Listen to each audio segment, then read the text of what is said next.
আসসালামু আলাইকুম রহমতুল্লাহি ওয়া বারাকাতুহু। ইন্নাল হামদুলিল্লাহ ওয়াসসালাতু ওয়াসসালামু আলা মান লা নাবিয়্যা বা'দা আম্মা বা'দ। আউযু বিল্লাহি মিনাশ শাইতানির রাজীম। বিসমিল্লাহির রহমানির রহিম। আমার প্রিয় শিক্ষার্থী ভাই এবং বোনরা, জানি না আপনারা কে কোথায় কোন অবস্থায় আছেন। যে যেখানে যে অবস্থায় থাকেন, আল্লাহ পাক আপনাদেরকে যেন ভালো রাখেন, সুস্থ রাখেন, সদা সর্বদা সবসময় আল্লাহর কাছে এই প্রার্থনা করি, আল্লাহ পাক যেন আপনাদেরকে ভালো রাখেন। আমাদের প্রিয় শিক্ষার্থী ভাই এবং বোনদের বুকে যারা গুলি করলো, যারা যারা তাদেরকে শহীদ করলো, যারা আমাদের মা বাবা এবং ভাই বোনদের বুক খালি করলো, হে রব্বুল আলামিন, তুমি তাদেরকে পাকড়াও করো এবং তাদের বিচার এই বাংলার জমিনে যেন হয়, আমরা যেন তা দেখতে পারি, সেই সুযোগ করে দাও আমাদেরকে। আমরা অত্যাচারীদের অত্যাচার সহ্য করতে আর পারছি না। বিগত 15 বছর থেকে তারা জুলুম অত্যাচার করে যাচ্ছে এই বাংলার জমিনে। অসংখ্য মানুষকে তারা গুম করেছে, খুন করেছে, হত্যা করেছে। নিরপরাধ মানুষদেরকে তারা অপরাধী বানিয়ে কারারুদ্ধ করেছে বছরের পর এক যুগের চেয়েও বেশি।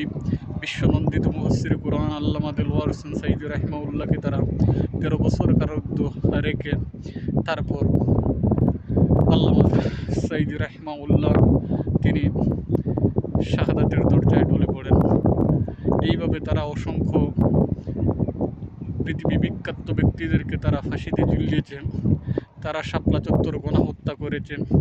তাদের চক্রান্তের শিকারে আমাদের আর্মিদের বড় বড় অফিসাররা বিদ্রোহের মুখোমুখি হন, তারপর তারা পৃথিবী থেকে চলে যান। এইভাবে তারা এর ক্রমধারায় তারা আমাদের শিক্ষার্থী মেধাবী, দেশের শ্রেষ্ঠ মেধাবী শিক্ষার্থীদের তারা গণহত্যা করেছে। আল্লাহ পাক আপনার কাছে বিচার, আমাদের পুরো দেশবাসী আজকে চিৎকার করে আপনার কাছে ফরিয়াদ করছে, হে আল্লাহ, তুমি জালিমদের তুমি বিচার করো, তুমি জালিমদেরকে পাকড়াও করো। আল্লাহ আমাদের সবর ধৈর্য ধরার তৌফিক দান করুন, আমরা যেন জালিমের করুণ পরিণতি দেখতে পারি। হয় আপনি তাদের করুণ পরিণতি করুন, না হয় তাদেরকে আপনি হেদায়েত দান করুন। আমরা আপনার কাছে তাদের জন্য 100 বারের মধ্যে 99 বারই হেদায়েত প্রার্থনা করি রব্বুল আলামিন। আর যদি তাদের নসিবে হেদায়েত না থাকে, আপনি তাদেরকে পাকড়াও করেন, তাদেরকে আমাদের ঘাট থেকে, এই জাতির উপর থেকে আপনি সরিয়ে দেন। আল্লাহ পাক আপনার কাছে এই ফরিয়াদ করে, এই প্রার্থনা করে বিদায় নিচ্ছি। আমি একটি সাগরের কিনারায় দাঁড়িয়েছি, সামনে আমার গাড়ি, চলে যেতে হবে আবার আমার কাজের গন্তব্যস্থানে।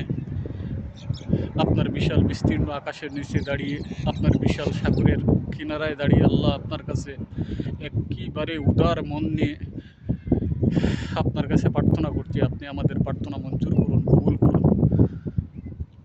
সবার কাছ থেকে আবারও বিদায় নিচ্ছি। আল্লাহ পাক সবাইকে ভালো রাখুন, সুস্থ রাখুন। দেশে বিদেশে যেখানে যে অবস্থায় আমাদের আন্দোলনরত ভাইদের সমর্থন দিচ্ছেন, আল্লাহ পাক সবাইকে ভালো রাখুন, সুস্থ রাখুন। এই প্রার্থনা করে আমি আমার কথা এখানে শেষ করছি, বিদায় নিচ্ছি। আসসালামু আলাইকুম রহমতুল্লাহি ওয়া বারাকাতুহু।